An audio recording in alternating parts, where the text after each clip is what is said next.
नागराज, मला इथे पाहून घाबरलास ना? मला इथे पाहून घाबरलायस? तू मला मारायला पाठवलेल्या गुंडांना मी कधीच वर पाठवलं. तुला काय वाटलं रे? तू मला मारायला पाठवलेल्या गुंडांकडून मी मरेन? अरे जा, वाघीण आहे मी, वाघीण. समजलास नागराज?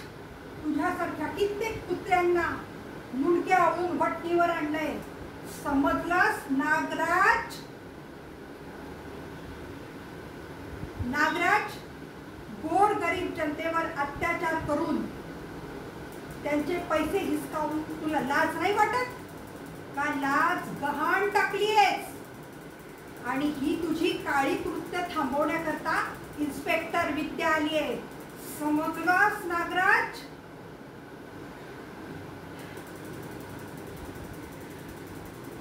नागराज, असा काय बघतोस? मी वर्दी घातली नाही म्हणून? अरे जा, तुला काय कळते त्या वर्दीची ताकद? आणि तुला तुरुंगात जेव्हा घेऊन जायला येईन ना, तेव्हाच मी वर्दी घालून येईन. आणि लक्षात ठेव नागराज, ती वर्दी 5 मीटरची असेल.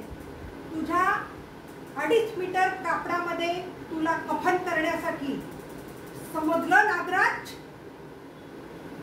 आणि काय रे, खुर्चीवर बसून पांढरे कपडे घालून मंत्री होता येत नाही. लक्षात ठेव, त्याचं राक्षसी रूप लपत नाही. त्यासाठी सच्च्या मनाची ताकद लागते. ताकद आहे का तुझ्यात ती ताकद? नागराज, नाही तुला भीक मागायला लावलं ना, तर नावाची इन्स्पेक्टर विद्या नाही. समजलास? भिक्कारी बनवीन तुला, भिक्कारी. लक्षात ठेव, गोर गरीब जनतेच्या पैशावर माजलायस ना, आता बघ तुझा असली चेहरा जनतेच्या समोर आणते की नाही, तुझा मात असा उतरवते की नाही बघ. याद राख नागराज.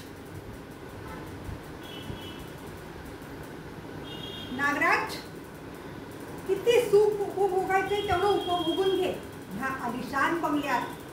शेवटी तुझा तुरुंग तुझा आलिशान बंगला आहे. समजलंच नागराज? लहानपणी माझ्या घरी येऊन माझ्या आई वडिलांना मारलंस, तेव्हाच ठरवलं इन्स्पेक्टर होऊन तुझा सूड घ्यायचा. कळलं? आणि तू कुठेही बिळा जरी लपलास ना, तरी तुला खेचून बाहेर काढीन आणि ठेचून काढीन तुला. समजलं नागराज? तुला नाही खडी फोडायला पाठवलं ना, तर नाव नाही सांगणार इन्स्पेक्टर